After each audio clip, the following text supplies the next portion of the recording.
Hello दोस्तों, यूबीक्विटस study में आपका स्वागत है। आज की करंट न्यूज है। हाल ही में बोल्ड कुरुक्षेत्र 2025 संयुक्त सैन्य अभ्यास किन दो देशों के बीच आयोजित हुआ? तो दोस्तों इसका सही उत्तर हो जाएगा भारत और सिंगापुर के बीच, यानी कि ऑप्शन ए इसका सही हो जाएगा। आइए इसको हम लोग डिटेल्स में देख लेते हैं। दोस्तों, बोल्ड कुरुक्षेत्र 2025 संयुक्त सैन्य अभ्यास भारत और सिंगापुर की सेनाओं के बीच आयोजित हुआ था।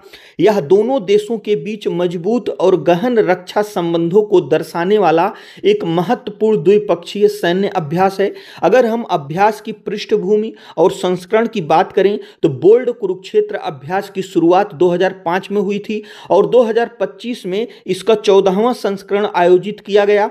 यह अभ्यास भारत और सिंगापुर के बीच सैन्य सहयोग को मजबूत करने के लिए एक वार्षिक कार्यक्रम के रूप में कार्य करता है। इसका आयोजन 27 जुलाई से 4 अगस्त 2025 तक भारत के राजस्थान राज्य के जोधपुर में किया गया था। यह आयोजन भारत की एक्ट ईस्ट नीति के तहत सिंगापुर के साथ सामरिक साझेदारी को और भी गहरा करता है। इसी के साथ साथ अगर हम एक्ट ईस्ट नीति की बात करें, यह क्या होता है?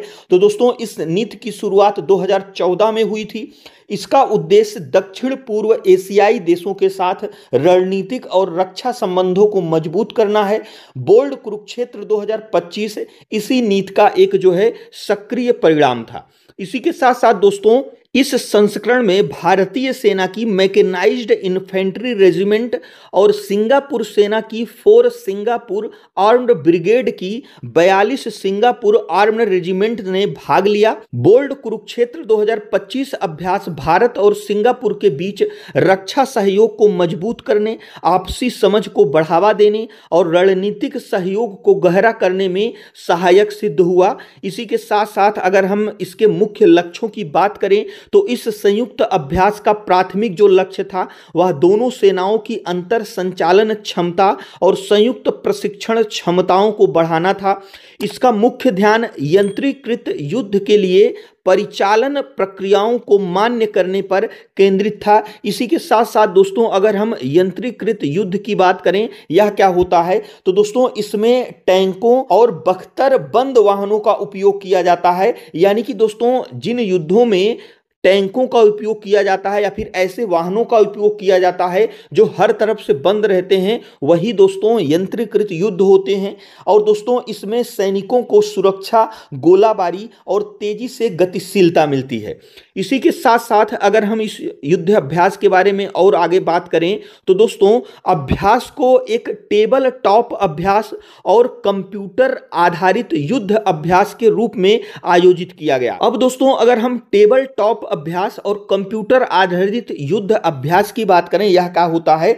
तो दोस्तों इसका मोटा मोटा मतलब होता है कि इस प्रकार के सैन्य अभ्यास वास्तविक युद्ध क्षेत्र की तरह जमीन पर नहीं बल्कि 2 सैद्धांतिक और डिजिटल तरीकों से आयोजित किया जाता है। और दोस्तों अगर हम टेबल टॉप अभ्यास की बात करें तो यह नक्शों और चर्चाओं पर आधारित एक सैद्धांतिक ड्रिल है जहां अधिकारी वास्तविक कार्रवाई के बजाय योजना, समन्वय और निर्णय लेने का अभ्यास करते हैं। इसी प्रकार से दोस्तों अगर हम कंप्यूटर आधारित युद्ध अभ्यास की बात करें तो दोस्तों यह एक डिजिटल सिमुलेशन है। इसमें सैन्य रणनीतियों, प्रक्रियाओं और निर्णयों का परीक्षण सॉफ्टवेयर का उपयोग करके वास्तविक समय में किया जाता है। इसी के साथ साथ दोस्तों इसका उद्देश्य संयुक्त राष्ट्र यानी कि यूएन के आदेश के तहत शांति स्थापना कार्यों और बहुराष्ट्रीय मिशनों के लिए दोनों सेनाओं की तैयारियों को बेहतर बनाना था। अभ्यास के दौरान शहरी युद्ध